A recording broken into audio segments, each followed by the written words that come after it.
AP PCC chief గా CM Jagan సోదరి Sharmila నియామకంలో AP రాజకీయాల్లో ఆసక్తికర పరిణామం చోటు చేసుకుంది.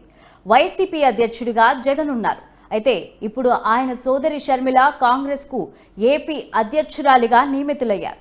రెండు వేరువేరు పార్టీలు అన్నా చెల్లెలు అధ్యక్షులుగా ఉండడం రాష్ట్రంలో ఇదే మొదటిసారి. గతంలో జగనన్న వదిలిన బాణాన్ని నేను అంటూ చెప్పుకొచ్చిన షర్మిల ఏపీలో 2019లో జగన్ అధికార పీఠం ఎక్కే వరకు రాజకీయంగా ఆయనకు అండగా ఉన్నారు. ఆ తర్వాత వచ్చిన విభేదాల కారణంగా ఆమె తెలంగాణలో సొంత పార్టీ పెట్టుకుని కొనసాగారు. అయినా కొంతకాలంగా వైసీపీ ప్రభుత్వ వైఫల్యాలపై ఆమె విమర్శలు చేస్తూ వచ్చారు. ఆంధ్రాలో రహదారులు అత్యంత అధ్వానంగా ఉన్నాయని, తెలంగాణలో రోడ్లతో పోలుస్తూ అప్పటి సీఎం కేసీఆర్ చేసిన వ్యాఖ్యలపై ఏపీ ప్రభుత్వం వాళ్లకు సమాధానం చెప్పనండి అని వైఎస్ జగన్ ప్రభుత్వ వైఫల్యాలపై అప్పుడే విమర్శనాస్త్రాలు సంధించారు.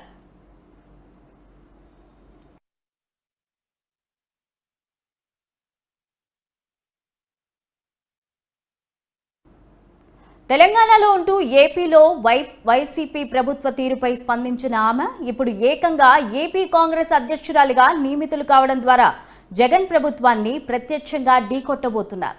ఎస్సీ, ఎస్టీ, క్రిస్టియన్ వర్గాలు తమ కంచుకోటల్లా భావించే వైసీపీ ఓటు బ్యాంకు పైన షర్మిల ప్రభావితం ఉంటుందని విశ్లేషకులు భావిస్తున్నారు.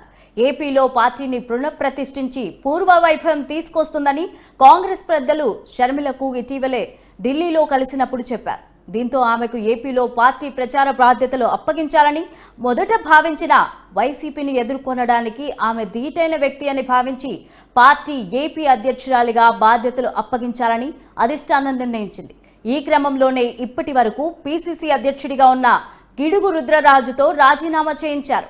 ఆయన రాజీనామా చేసిన 24 గంటల్లోనే షర్మిల ఏపీ కాంగ్రెస్ అధ్యక్షురాలిగా నియమితులైనట్లు ఏఐసీసీ ప్రధాన కార్యదర్శి కేసీ వేణుగోపాల్ ప్రకటించారు. క్రైస్తవ మత బోధకుడైన షర్మిల భర్త బ్రదర్ అనిల్ ప్రభావం క్రైస్తవుల ఓట్లపైన ఉంటుందని అంచనా వేస్తున్నారు.